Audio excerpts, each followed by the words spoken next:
Hello students, today we will discuss about one of the important topic in international business is multinational corporations. In short, we can call it as MNCs. So in this presentation, we will discuss about what is MNC, history and evolution of MNC, MNC structure, organization of MNC, SWOT analysis of multinational corporations, reasons for establishment of MNCs, advantages and disadvantages to both home country and host country, criticisms of MNCs, and MNCs in India.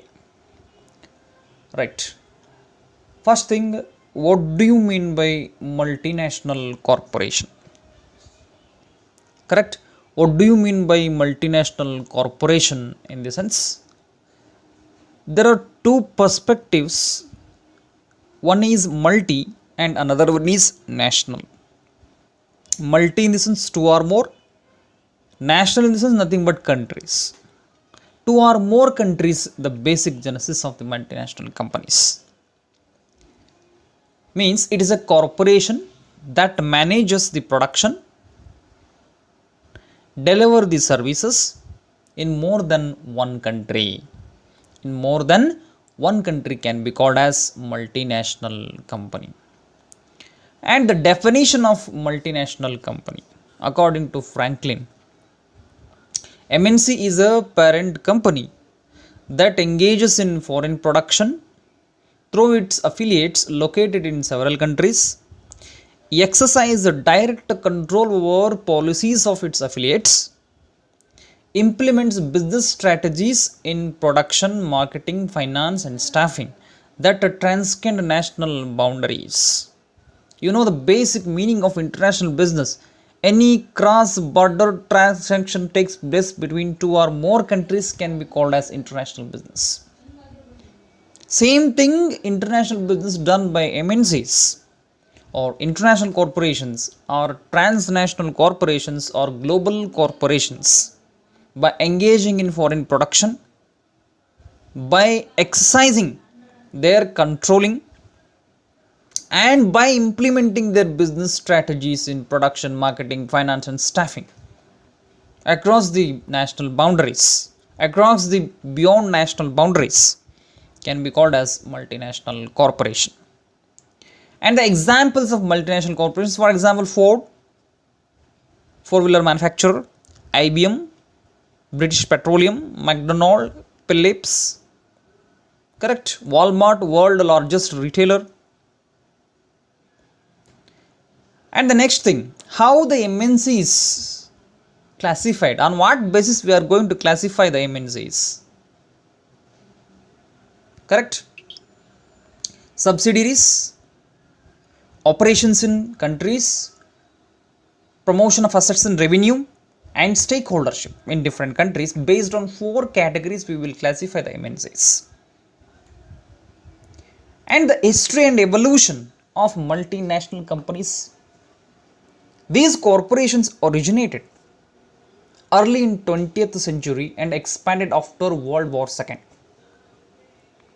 A multinational corporation developed new products in its native country and manufactured them abroad. Almost all earliest and largest multinationals were either American or Japan or Western European. During the last 3 decades, many smaller corporations have also become multinationals. Such enterprises maintain that they create employment, create wealth, and improve technology in countries. The next thing is organization of multinational corporations. As we discussed in the classes, with entry mode choices as subsidiaries, joint ventures, franchising, turnkey project or contract manufacturing, correct? Licensing, correct? These are all the aspects in case of organization. And the SWOT analysis of multinational corporations in India. One thing, strength.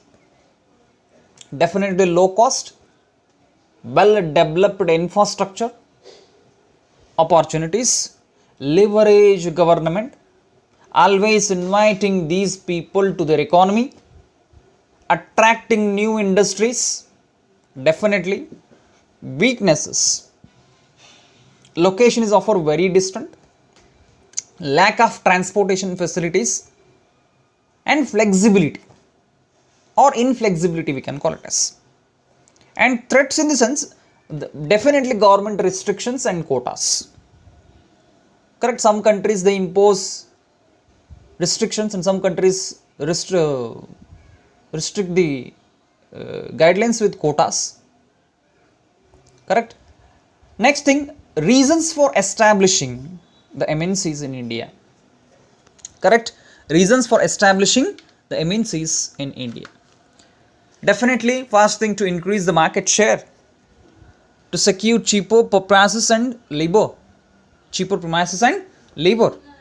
employment and health safety legislations in other countries may be more relaxed, to avoid or minimize the amount of tax to be paid, to take advantage of government grants. Correct. And transfer of technology, basically capital and entrepreneurship, increase in investment level and income and employment in the host country, greater availability of products for local consumers, increase in exports and decrease in imports. There are two classifications in kind of advantages. One is benefits to the host country and benefits to the home country. Benefits to the host country in the sense, what I explained: transfer of technology, increase in investment, greater availability of products to the local consumers, increase in exports, decrease in imports. And advantages of MNCs to the home country: acquisition of raw materials from abroad, technology and management expertise, export of components and finished goods, inflow of income from overseas profits. Definitely, these are all the major advantages to the home country. And some disadvantages of multinational companies. Definitely, one thing, trade restrictions imposed by the government, a limited quantity of imports, nothing but the quotas, effective management of globally dispersed organization, slowdown in the growth of employment in home countries, destroy the competition, acquire the monopoly. And the criticisms of multinational companies, finally: creation of false need, interface and dominance in the internal affairs of the sovereign nations, in massive advertising and corporate lobbying, creation of monopolies in the market, and elimination of local competitors. These are all the some limitations. And MNCs in India, lastly. Correct. MNCs in India, usually what offers India to the MNCs? 1 billion plus population, definitely the marketing hub to the MNC products. 10th largest economy in the world, and purchasing power, 4th largest country, and 250 to 300 million middle class families. Very attractive point. And opportunities to US exporters with the right products and services, easier access of capital. Definitely.